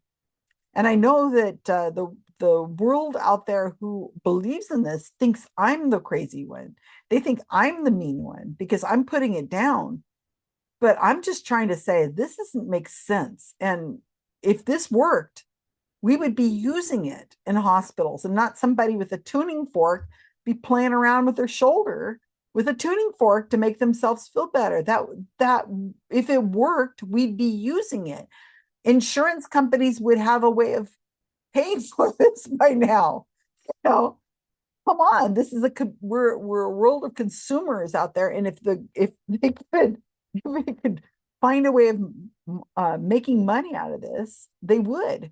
I mean, are they saying, I'm waiting for them to get to the skeptics. because this is a month ago. And Operation Banana Cream Pie came out in middle January, like the second, third week of January, something like that. And that's when Suzanne became aware of what was going on. Well, actually, she knew something was going on because Javier Leva from Pretend, he actually contacted Diane at Suzanne's um, office and said, there's been a sting, and these women, people have, these skeptics have tried to infiltrate, or whatever he said.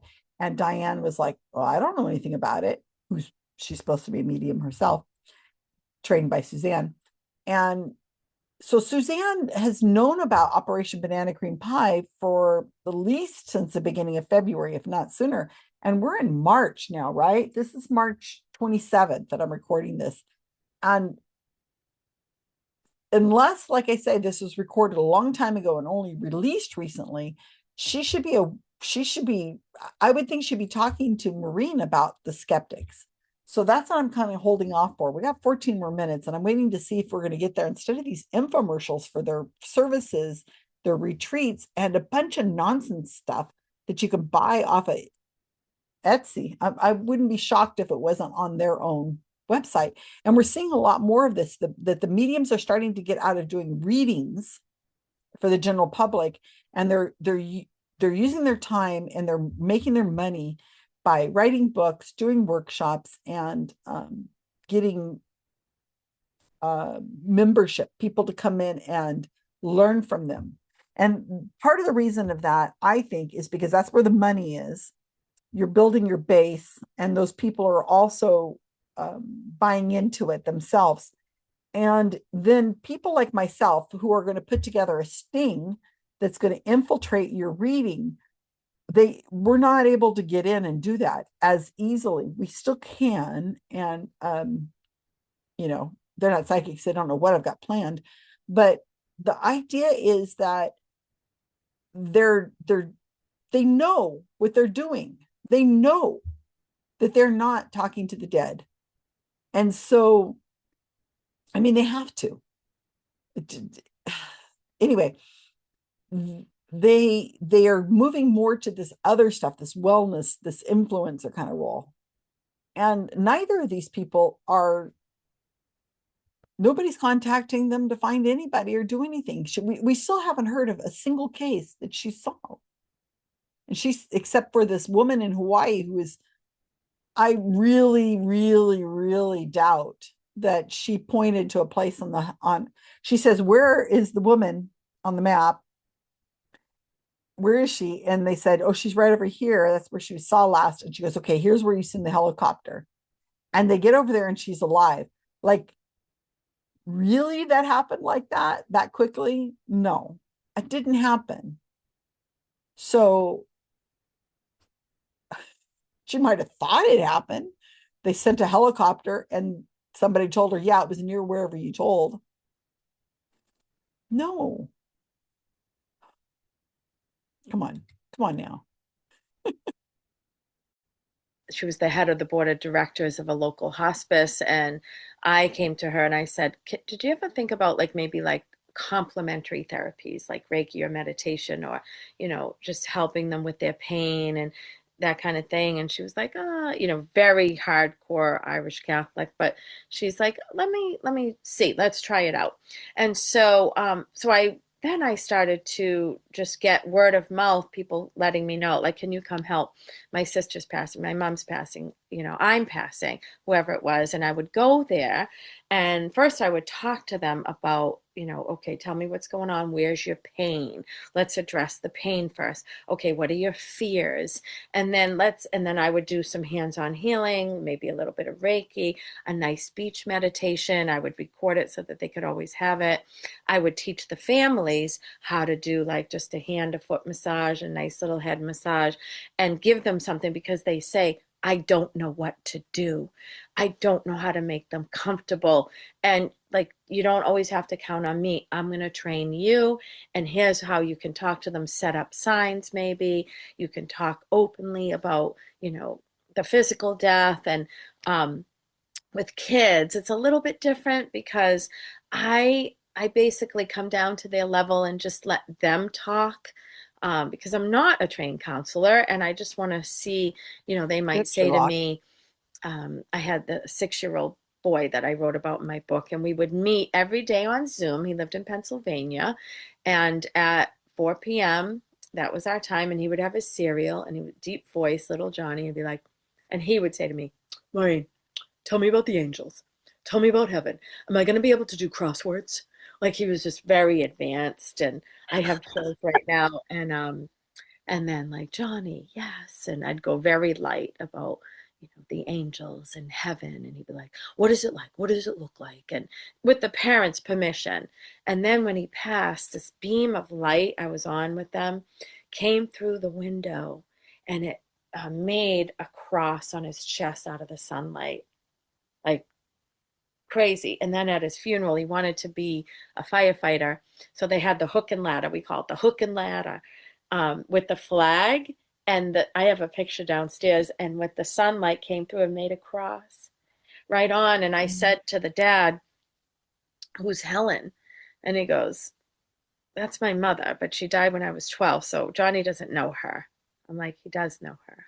Because he said, who is there to greet Johnny? He doesn't know anybody. So that's what their fears are, right? Yes, he does. And it's an immediate knowing, as you know. So I just go very light, and I might now when I get called, they're already completely like in either comatose-esque or morphine state or out, and I'm there to help the parents. I might even give them a head, neck, and back massage because I'm shiatsu trained. And then I talk to them about their fears. I talk to them about what is it, the process and what to expect, because I'm almost like a death doula, I guess, and just doing it so many years. And my second book I'm working on now is what to expect when expecting death, because we have all those journals, right? I mean, those books to bring in life. And what about a little guidebook to go out? Because we're all there or we've been there. Yeah, I think that's a natural. Oh my God, a death doula. Look, this is something that should be left up to hospice, people who are actually trained. And these people are amazing and they're loving and they can help you. And your doctors, when you're going through this kind of thing, they bring in therapists, they bring in anything you need. I mean, um, my neighbors are work in that area. They're amazing, wonderful people. And if anybody in the neighborhood or friends or whatever that has anything that happens, they're first up, they're there for them. And they will teach you things like this. They will teach you how to self-care, how to take care of yourself. The hospice industry is just seriously, they're very, at least here in America, they're very kind, and they will talk to you about medication. They'll talk about getting sleep. They'll there's classes, there's all kinds of, you do not need to bring in a psychic medium who doesn't know shit. And this is just preying on more people. None of this isn't ethical. Suzanne's big on ethics, and it is not ethical. I'm trying to say something that's not, don't want to go there. My point is, people who don't have caring, lovely friends and family to be able to help them through this kind of process. There are religions that this is their responsibility, that will, if you're of the Jewish faith or the Muslim faith or the, Protestant faith, then there are people who are leaders in those organizations who are trained to do this kind of thing, to give you solace at the end, and how to do this. Now, for people like myself, I'm an atheist, and my family's all atheist, and Mark was an atheist. And this idea that we don't have people for us, well, hell yeah. We have Mark's death was amazing as far as people were with him. People were always here taking care of him. They were able to have quite a bit of time with him, and up until the point where he actually died. We had a lot of support from hospice. We had a lot of support from the VNA, the Visiting Nurses Association. And this idea that she's like the miracle worker, she's going to come in and she's going to do this stuff. No, no, there are licensed organizations do this because, maybe Maureen has done this a bunch of times, and but and she's okay and safe, but you shouldn't be allowing these strangers in with these tuning forks and nonsense and bowls that make sound and stuff. That's getting into some pretty wild stuff. You want people who are licensed, who have ethics, who have gone through training, who have an overseeing kind of organization that is going to take care, that have they're bonded. You're letting strangers into your homes where there's objects and money and who knows what. And it's not ethical for having these people who, whatever she's calling herself, it's just,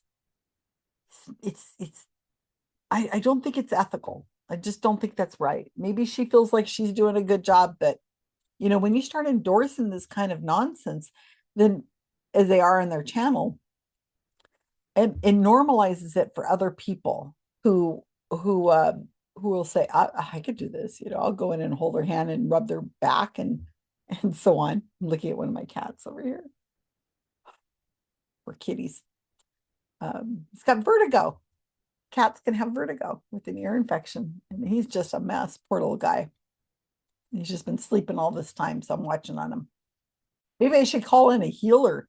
Maybe I should call in a cat healer. She'll come over and she'll rub his head or something. I don't know.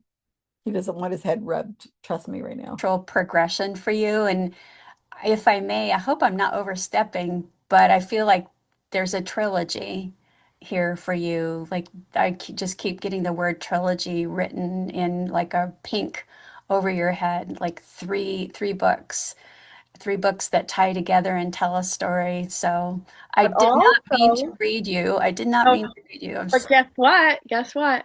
So What? the trilogy is the strongest sign from my mother. Get So, out. oh yeah, so she shows up 333 and she always says and to anybody, the trilogy, the trilogy, the trilogy. That's why it says trilogy over your head. But also the books, because my mom helped Yeah. me with my first book and she helped me with the Wow. title. Okay. And then she wants me to hurry up into the second. And there is a third book. Okay, okay. Wow. So this is what we call a twofer, where trilogy tied into the book, but also is the sign from your mama. And the way you were talking, I felt like your mom was on the earth with us, and she is, but she's in spirit form. Yeah. That's pretty darn cool. Well, it's you don't have like a trace of sadness when you talk about the children that are getting ready to transition. There's no like you're not choking up or fighting back tears. And I know we have to be really professional and not cry, like giving a reading or talking to anyone who's about to be bereaved or is bereaved. But how do you handle when you get hit right in the heart really hard? What do you do? Will you cry in front of your audience or your client? Do you hold it back or I hold it back. Yeah. I yeah, because I know that if I get emotionally attached or charged, I'm gonna lose the link or it will weaken. And so I'm just very adamant about at that moment, I'm taking, I'm the messenger and I really, but yeah, with the kids, I leave Children's Hospital and I will cry because there's a point too when I used to do a lot more work with children with cancer at the yeah, hospitals and homes, and I have somewhat limited time, but it's heavy. Like I just helped a few young women in their 20s pass in the last month, and one of them is she's such an old soul and she was really into like going to like shamanic journeys and soul retrievals and Tibetan baths. And so I brought all my bowls and we did our little meditation and she just was so she left such a mark on this world. But I know when she passed, she is so vibrating so high and such an old soul. And there are teachers. So I have to stay solid with that too. Like, okay, in the Akashic records, like some say I was supposed to die young, or physical death. And but there are times too when I'm just super tired. And at an event last night, I did get choked up with um, this man was there, and his wife was coming through, and it was new. So if it's newer, I'm like I'm like, hold on, hold on, this is heavy. And I've noticed that lately. I think just because I'm a little bit wiped out and drained, that I'm letting it in more, and my vibration might be a little bit lower, because when it's vibing high, I am merely, because they come through like, woo, like this is the best. I feel such, ecstasy in the most spiritual way. And it's just like everything is, when I witness passings, this is what the adults do. Even if they're like, my own grandmother was 2 months in a coma from a stroke. When she passed, she sat up in the bed and she went, "Oh, it's beautiful." And she passed. And I've heard that multiple times. So they are just blown away by by by what it is. And just that this beautiful thing is no longer a mystery. And it's a feeling that we won't know till we get there. When my granddad, who was my mentor, and he was a Presbyterian preacher, he had a sudden congestive heart failure at the age of 56, and I was a teen.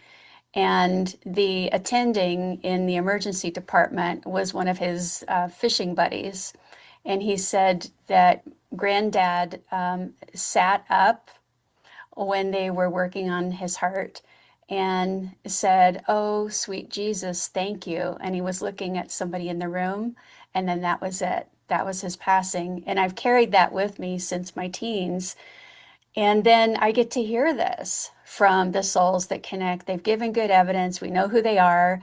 And there's always, always, always someone to meet them, whether it's a religious figure, a relative, an ancestor, and even a pet. I know who I want to meet me is my little dog, Baron von Blessings, who was like my best friend and did everything with me, a little black and silver schnauzer. That's who I want. I'll go to the party and see everybody, and we can ask for who we want. What, who do you want to meet you? Oh, there's so many, but number one, and I love you, Dad, but my mother, just my best friend, my mother, and then my dad and my nephew Sean, and I have um, two dead boyfriends. Sorry, but I do, and so I know they'll all be there. I have, my dogs, because I train dogs. I was a vet tech, so my chocolate lab Allie, and then my Shelties growing up, and Yeah, uh, so clearly you ain't picking one right now. yeah. If I had to pick one, my mother. It is mom for sure. Okay. It is mom for sure. Yeah. I still have my mom, which is amazing. She's 83. She's an angel lady. She's seen angels her whole life and talked about them, taught Sunday school, played piano and organ at the My church. mother too. All of this. Oh, wow. That's wild. And, she said on my last visit to Kentucky just a few months ago, she said, I think I'm ready to go now because all three of my kids are okay. They're happy. They're okay. Maybe not ecstatic about life, although I am. I think two out of three of us are. My sister's like, she's been a widow just for a couple of years, a young widow. She lost her husband at like 50. And I'm like, but mom, your life is more than just us. And she's like, I have a full life here and I have a full life in heaven. I mean, this lady's really attuned, but for years she was having mental health issues and and I think it was really she had a foot in the other world so strongly her whole life. Have you encountered people that seems like they have mental health issues and really they're just not very grounded or very centered? Yes, but also I've noticed, like, especially a lot of young kids that I brought through that were bipolar or may have crossed Yeah. themselves over or whatnot, that I almost feel like maybe they came back in this incarnation too soon and they don't know how to handle all the energy. And a lot of them are turning to drugs or alcohol or addiction because they don't have the tools to handle what's coming at them. And so many that have had mental illness, I look at them and I'm like, oh, they're very old souls. They agreed. I always say, you agreed to the triple whammy in this lifetime. You agreed for all this heavy, heavy stuff. So in your mom's case, it's like it has brought her to a higher, consciousness or vibration because of her agreement to go through all that and what it has taught all of you. And really, with you, everything from patience to understanding to acceptance and all of those great things. So I think there's a lot more to it, and we'll know when we arrive. Well, let's talk about this a little bit. We're almost at the very end, thankfully. I don't know why I started to do this very long video, but I did. I've been wanting to do this for quite a while because I was waiting for this detective stuff to come through, the evidence of what the cases she solved and so on. And there's been nothing, really, really nothing. And here's where the danger is coming in.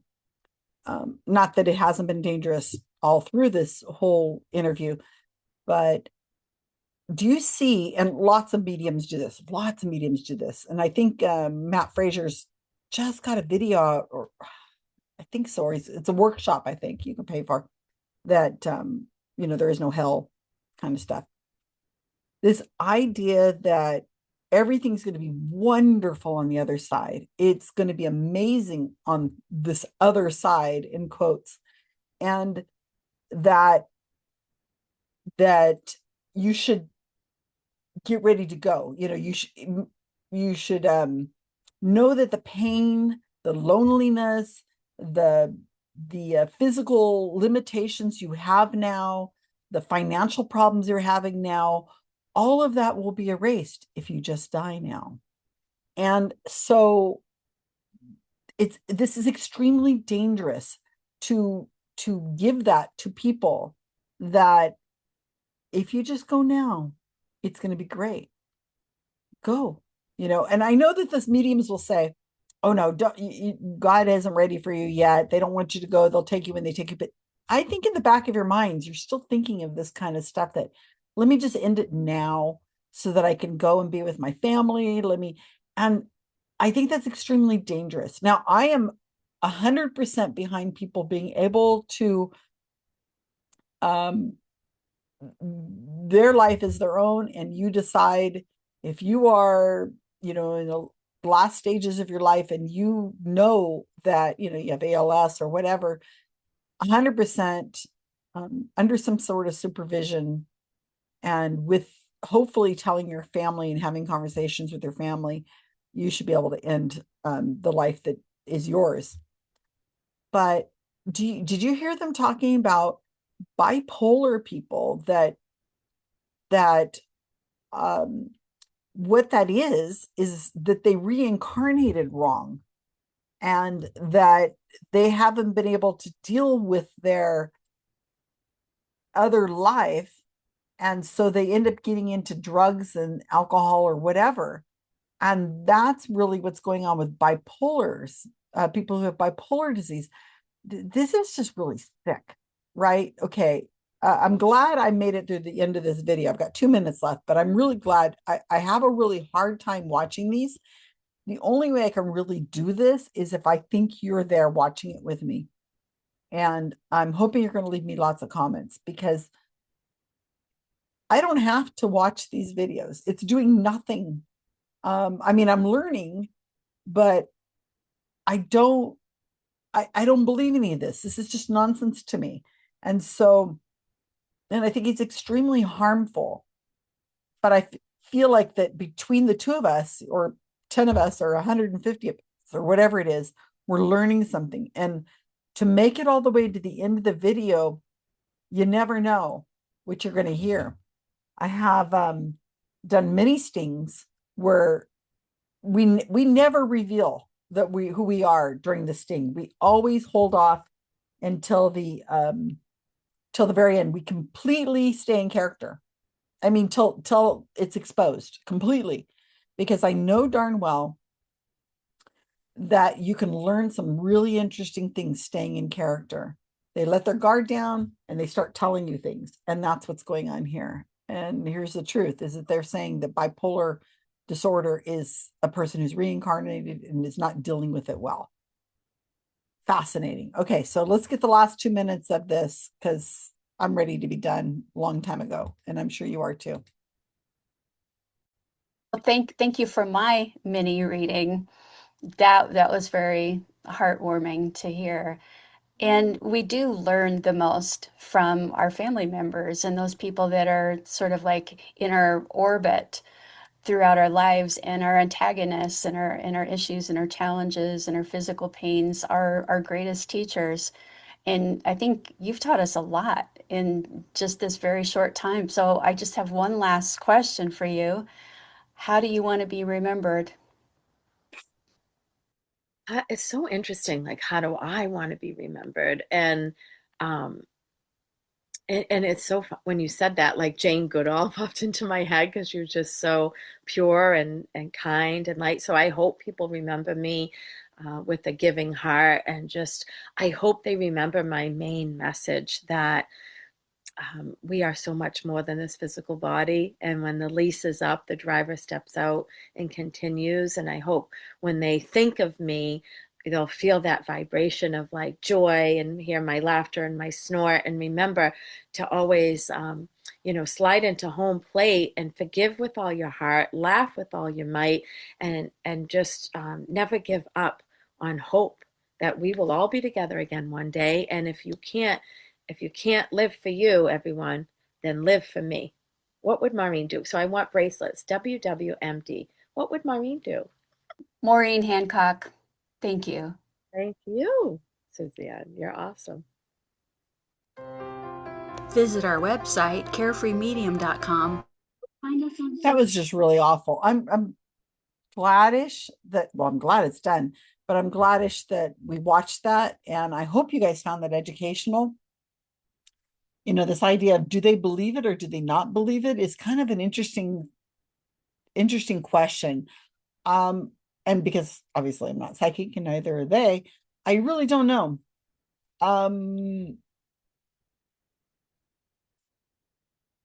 Maybe they believe some of it. It's really not the best question. The best question is that why do people believe this?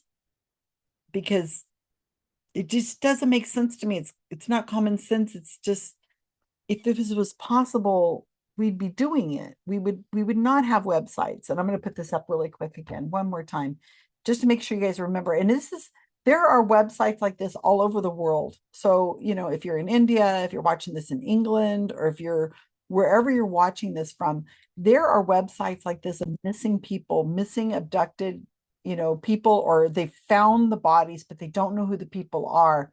These are people who really, really need to be helped. And this idea of that people, look at this, that look at this, that you can do this with psychics, that they could. No, this interactive search missing children poster map would not exist if mediums really were solving crimes or solving missing persons, or able to take a person's body that they have now and finding out who the person is to let the families know. If they could do this, this website wouldn't be here. So this is why I know they're frauds.